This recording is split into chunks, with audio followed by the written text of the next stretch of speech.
নমস্কাৰ, সুখী মনৰ ঠিকনালৈ আপোনাক স্বাগতম জনাইছোঁ। জীৱন সম্পৰ্কীয় এটি বিষয় লৈ মই চয়নিকা আপোনালোকৰ মাজলৈ আহিছোঁ। আজি আমি কথা পাতিম নিজক কেনেকৈ সুখী কৰি ৰাখিব পাৰি। নিজক সকলো মানুহে আটাইতকৈ বেছি ভাল পায়। নিশ্চয় আপুনিও ভাল পায়, নহয় জানো? কিন্তু নিজক ভাল পোৱা আৰু নিজক ভালে ৰখাৰ মাজত কিছু পাৰ্থক্য আছে। আমি একুৰা জুই জ্বলালে যিদৰে জুইকুৰা বহু দেৰিলৈ জ্বলাই ৰাখিবলৈ ইয়াক মাজে মাজে ফুৱাই থকাটো দৰকাৰ, ঠিক সেইদৰে আমাৰ জীৱনটো সুন্দৰ আৰু সুচাৰুৰূপে চলাই নিবলৈ আমি কিছুমান কথা আৰু কামৰ মাজেৰে জীৱনটোৰ যত্ন লোৱাটো দৰকাৰ। আমাৰ নিজৰ জীৱনটোৰ যত্ন কেৱল আমি নিজেহে ল'ব পাৰোঁ। আমাৰ যত্ন অবিহনে জীৱনটো কেতিয়াও সুন্দৰ হৈ নুঠে। এতিয়া আহোঁ কিদৰে আমি নিজক সুন্দৰকৈ সুখী কৰি ৰাখিব পাৰোঁ। মই আজি আপোনালোকৰ লগত কেইটামান টিপছ শ্বেয়াৰ কৰিব বিচাৰিছোঁ।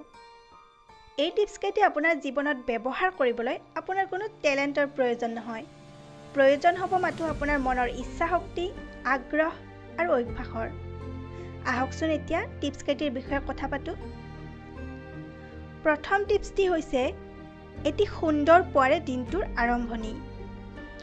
এটি সুন্দৰ পুৱাৰে দিনটোৰ আৰম্ভণি কৰিবলগীয়া কথাষাৰ নিশ্চয় বহুতে শুনিছে বা জানে, কিন্তু বহুতৰ মনত হয়তো এইটো প্ৰশ্নও আহিছে যে কেনেকৈনো আমি এটি সুন্দৰ পুৱাৰ আৰম্ভণি কৰিব পাৰোঁ। প্ৰথম কথা, আমি সোনকালে বিচনাৰ পৰা শুই উঠা অভ্যাস কৰিব লাগে।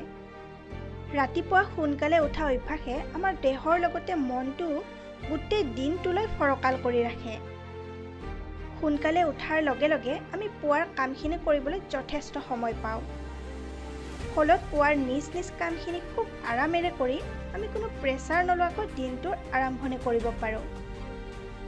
এতিয়া আহোঁ আমি দ্বিতীয় কথালৈ। আমি নিজকে সুখী কৰি ৰাখিবলৈ সময়ৰ সদ্ব্যৱহাৰ কৰাটো নিতান্ত প্ৰয়োজনীয়।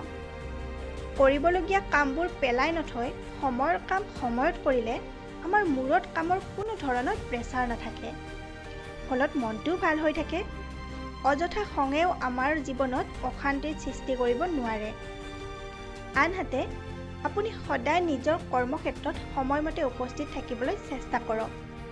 সেয়া শ্ৰেণীকোঠা বা অফিচ বা মিটিং যিয়েই নহওক, আপুনি সদায় সময়ত উপস্থিত হওক। দেখিব সময়মতে উপস্থিত হোৱাৰ ফলত আপোনাৰ আত্মবিশ্বাস বাঢ়িব। সময়মতে উপস্থিত হ'ব নোৱাৰাৰ ফলত নিজকে দোষী দোষী যেন লাগে আৰু আপোনাৰ কামতো ই নেতিবাচক প্ৰভাৱ পেলায়। সময়ৰ প্ৰতি সচেতন মানুহবোৰ সদায় আকৰ্ষণীয় হয় আৰু তেনে মানুহৰ প্ৰতি মানুহৰ মনত এটা ভাল ভাৱ জন্মে। মানুহৰ মনত জগা এই ভাল ভাৱে নিশ্চয় আপোনাকো সুখী কৰি তুলিব। এতিয়া আহোঁ আমি তৃতীয় কথালৈ। আপুনি যদি নিজকে সুখী কৰিব বিচাৰে তেন্তে নিজকে এক্টিভ কৰি ৰাখক। যিকোনো ভাল লগা কাম কথাৰ মাজেৰে নিজকে ভৰপূৰ কৰি তোলক। সেয়া লাগিলে কিতাপ পঢ়াই হওক বা গান শুনাই হওক, ঘৰুৱা কাম কাজেই হওক বা চিনেমা চোৱাই হওক। এলেহুৱা মানুহৰ মন অনাহকত বেয়া হৈ থাকে, কিন্তু এক্টিভ বা সক্ৰিয় মানুহৰ মন কেতিয়াও অনাহকত বেয়া হ'বই নোৱাৰে। এতিয়া আহোঁ আমি চতুৰ্থ কথালৈ। যিকোনো এটি উদ্দেশ্য আগত লৈ আগবাঢ়ক। ৰাতি বিচনালৈ যোৱাৰ আগতে কাইলৈ কৰিবলগীয়া কামৰ সৰু তালিকা এখন মনতে প্ৰস্তুত কৰি লওক, নাইবা আপুনি ডায়েৰীৰ পৃষ্ঠাটো ইয়াক লিখি ৰাখিব পাৰে। ৰাতিপুৱা শুই উঠি প্ৰথমে সেই তালিকাখন এবাৰ মনত পেলাওক, নাইবা ডায়েৰীৰ পৃষ্ঠাটো এবাৰ চাই লওক আৰু নিয়াৰিকৈ কৰি যাওক এটাৰ পিছত এটাকৈ কাম। এইদৰে লিখি ৰখাৰ ফলত আপোনাৰ কৰিবলগীয়া কামবোৰৰ মাজত কেতিয়াও আউল নালাগে আৰু প্ৰতিটো কামেই সহজ হৈ পৰে। এতিয়া আহোঁ আজি ক'ব বিচৰা টিপছকেইটাৰ একেবাৰে শেষৰটো টিপছৰ বিষয়ে। আনৰ কথাৰ প্ৰত্যুত্তৰ সদায় হাঁহিৰে দিয়ক। যদি আপোনাৰ ওচৰ চুবুৰীয়া বা আন কোনো মানুহে আপোনাৰ কথা কামত সদায় নিগেটিভিটি দেখুৱাই আপোনাক ইনচাল্ট কৰিবলৈ চেষ্টা কৰে, তেন্তে তেওঁলোকক প্ৰত্যুত্তৰ হিচাপে মাথো এটি হাঁহি উপহাৰ দিয়ক। অযথা তেনে মানুহৰ সৈতে তৰ্ক বা কথাৰ কটাকটি কৰিবলৈ গ'লে বহু সময়লৈ আপোনাৰ মনটো বেয়া হৈ থাকিব। তৰ্কত জিকাৰ একমাত্ৰ উপায় হৈছে তৰ্ক নকৰাকৈ থাকক।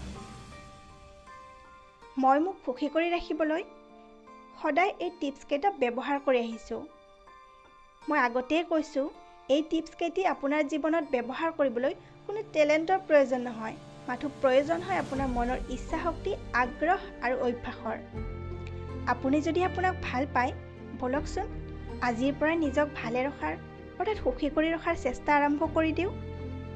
যদি ভিডিঅ'টো ভাল পাইছে তেন্তে এটি লাইক কৰিব আৰু চেনেলটি ছাবস্ক্ৰাইব কৰিব। আৰু যদি আপুনি আপোনাৰ বন্ধু-বান্ধৱ বা কোনো আত্মীয়ৰ বাবে ভিডিঅ'টি প্ৰয়োজন বুলি ভাবে তেন্তে তেওঁলোকৰ লগতো ভিডিঅ'টো শ্বেয়াৰ কৰিব। আপোনালোকৰ সঁহাৰিয়ে মোক পৰৱৰ্তী ভিডিঅ' এটি বনাবলৈ যথেষ্ট সহায় কৰিব। ধন্যবাদ।